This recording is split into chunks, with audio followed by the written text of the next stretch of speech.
Welcome back. This is Athletes Incorporated. Check us out on Athletes Incorporated, IBTV.us, Roku TV, and YouTube. Comment, subscribe, like what we got going on. My name's Trey, and this is my co-host Harold, and we're going to be talking more about the Combine today.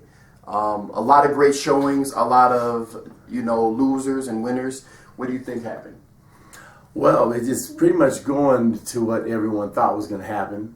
We could see where Saquon Barkley actually is better at the Combine than I thought he would look. I really did. Yeah. Saquon Barkley, the Penny kid from San Diego Rashad, State. yeah. I did not know that he weighed 220 pounds. And runs a 4.46. Yeah.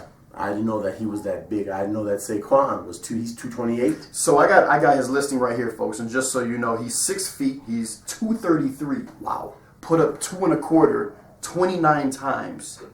He actually put up 2.25 more than most of the O-line. Yes. And it speaks for itself. His arm, his size, his cone drill was 20 shuttle was 4.2. What are his hands? His hand size is 9.5. Okay. Now, folks, by the hand size, they measure from the tip of the little finger to the tip of the thumb. So that tells a lot about quarterbacks who can throw the ball, and a lot about running backs and receivers who can catch and not fumble. If you have a small hand, it's hard to grip that ball. So that's why it's a big deal to take the size of the hand. So my question for you, we argue about this all the time off the air without the fans, but one of the things you always tell me is there's the rule, but there's the exception to the rule. Is Saquon Barkley an exception to the running back rule? Is he worth the first pick in the draft? Well, we'll find out. He could be the exception to the rule. Played for Penn State, stayed the full 4 years. Stayed the full 4. Has a bit of mileage on him, but doesn't have any injuries. So that's really big. His knees are intact, hips are intact, shoulders are intact. They say that he's got a great attitude. Yeah. He's never been in any trouble. He's a team player. Yeah. Big, fast, strong. It'd be hard to pass when you look at right now the kid from the Rams. Yeah. Who's Tall great. Gurley. He's turned out to be well worth that big pick in the first round. If Cleveland goes ahead and trades down, I don't see how they could pass up on Saquon Barkley. I think so. Here's what I think is going to happen, folks. Just so we can kind of talk about the Combine and the draft together. The first pick in the draft is going to the Browns. They actually have the first pick and the fourth pick. Okay. If I were the Browns, I would go out in free agency and pick up A.J. McCarron. They already liked him earlier. That deal fell through. The first pick in the draft, they should get Saquon Barkley. Get a running back that goes along with your quarterback. That's how you build an offense. And they got a great left tackle, Joe Thomas, who's anchored that line for, I think, 10 or 11 years now. Kind of going away from what we're talking about. But now who would you take with the fourth? Because you have the great lineman who can teach the young boys, but you got to get another lineman. Quentin Nelson. You get Quentin Nelson, the guard, or Mike McGlinchey, the guard, Orlando Brown from Oklahoma. He actually didn't do very well at the Combine, but he's still a great football player. He's huge. He's a great football player, and I'm not too concerned about I'm more concerned about players' game film than I'm concerned about how they do the Combine. This is what I wanted to talk to you about. This is kind of interesting. When we were talking about Saquon Barkley this morning, there's actually two other running backs that are really similar to Saquon Barkley that you can pick up in the second, third round. Right. Nick Chubb and Sony Michel, both Georgia backs. They profile actually the same as Saquon Barkley. If you look at, but now man, Chubb falls under what I talk about: too much mileage, injuries. Right. He would be, to me, Balaj would be a better pick than those two. I totally. Well, I love Balaj. But you're right. Balaj probably go in the first round. Those two from Georgia can probably last the second, third round. You can pick them up. Well, the Balaj is going to get out of the first round easy because he never started. If you guys don't know who Kalen Balaj is, guys, he played at Arizona State. He actually has that FBS record for the most touchdowns in a game, 8 against Texas Tech. So 8 touchdowns in one game, folks. He never started. He never started at Arizona State. So there's no mileage on him. No mileage on No him. mileage on From Peyton, Colorado. He's a Colorado boy. I'm still shocked that he got away from CU. Oh, I'm not shocked. But let's just read off his stats just so you guys get familiar with him. He's 6'1", almost 6'2". Hand size is 9.5. Oh yeah. Put up 2 1/4 15 times, but that's okay, folks. He's a taller guy with longer arms, harder to get that bench up. And see, folks, he comes from a great football family in Pueblo. Yeah. They all went to Pueblo South. Mm-hmm. So he comes from has great pedigree, great genes. He'd be a super Bronco. He really would. And so, just look at his 40 yard. His 40 yards are 4.4. His shows are 4.3. I mean, he profiles as a first round pick. How much did he weigh? 230. He weighed 228.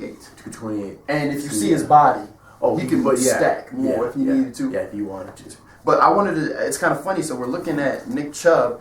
Nick Chubb is pretty much identical to Saquon Barkley, except for he's pretty much the same back. So this is a combine class that's rich full of running backs, that's rich full of O-linemen, and really rich full of DBs. But you know what they're not full of, folks, and that's quarterbacks. So the first quarterback off the board, who do you think?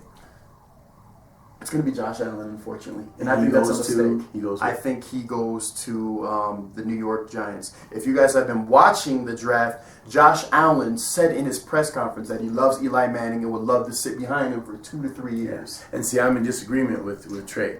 I think he'd be, if New York is going to take a quarterback in the first round with that pick, Josh Allen would be the person to take. He's 6'5", 235, has already said he would love to sit and learn.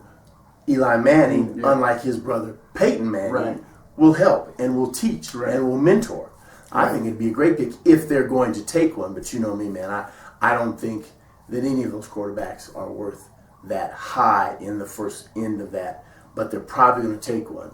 So I would say Josh Allen. I don't see any of the other ones working out for him at that spot. Right. I really don't. I don't think that the kid from Southern Cal, that's Sam Darnold, he's going to be another Southern Cal quarterback that doesn't do anything. Yeah. I think that. And didn't throw. He didn't throw at the combine because he's throwing his pro day. You know why he's doing that, right? They're trying to fix his throwing motion right now, guys. If you've ever watched Sam Darnold film, and my dad knows all about this stuff, he has a real wide looping motion. Yeah. You want to be able to throw straight. He has to whip the ball. He has to whip the ball, which is precious time. And you're not going to fix that over a thing. The kid from UCLA is super, super intelligent. I like Josh Rosen. I think he's a great pick. He's the kind of kid that'll make it, down the line. Yeah. But you're still talking about, man, and then at 3, who do you have? 3 is Bradley Chubb, who was the super D lineman from NC State and was a beast and a workout warrior at the combine, folks. And then 4, we got back to Cleveland. And we know they're going to probably take an offensive lineman, hopefully. Then we come up to number 5, the Broncos. Right. Who do you think here's what do you think the Broncos should do? We argue about this all the time. What do you think? The Broncos could go down. They've been offered 2 number 1s at the bottom and a number 2. From the Buffalo Bills. That's what I would do. That's what I would do too. I'd go down and have, because they're so high that the 5th pick in the second round is really another number 1. So we'd have 1, 2, 3, 4, in my opinion, 4 first round picks if they make that. Because if John Elway again takes a quarterback with that 5th pick, I think they might run him out here on a rail. And we talked about it in the car on the way over here.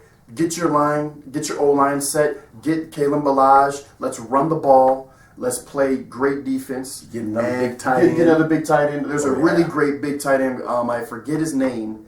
Jaseski, but he's from Penn State. Ran a 4.6. Yes. 6'6", 247. He profiles like a Robert Gronkowski to go with Jake Butt on the other side. Yes. And we're all right. We good and then to go. they'd pick up another big lineman. Right. Nate Soldier might come to the Broncos fold. They could be set. And still get Willie Hernandez. Yes. And Mike McGlinchey. They got to get them too. Yeah. Move Garrett Bowles to right tackle. Move him to the right, and that's where he belongs. Then they have a young offensive line. They have a young running back. They have young tight ends. Oh, they'll be good to go. They just have someone. Have Chad Kelly manage the game. Who they really want, anyway, folks, to be their quarterback. They want Chad Kelly. So if they can keep him from going nuts, he does have problems around the sideline. He gets kind of out of hand. But tell you, that's what we got from the combine and what we're thinking about the NFL. We'll come back with segment 2 in just a bit. Join us.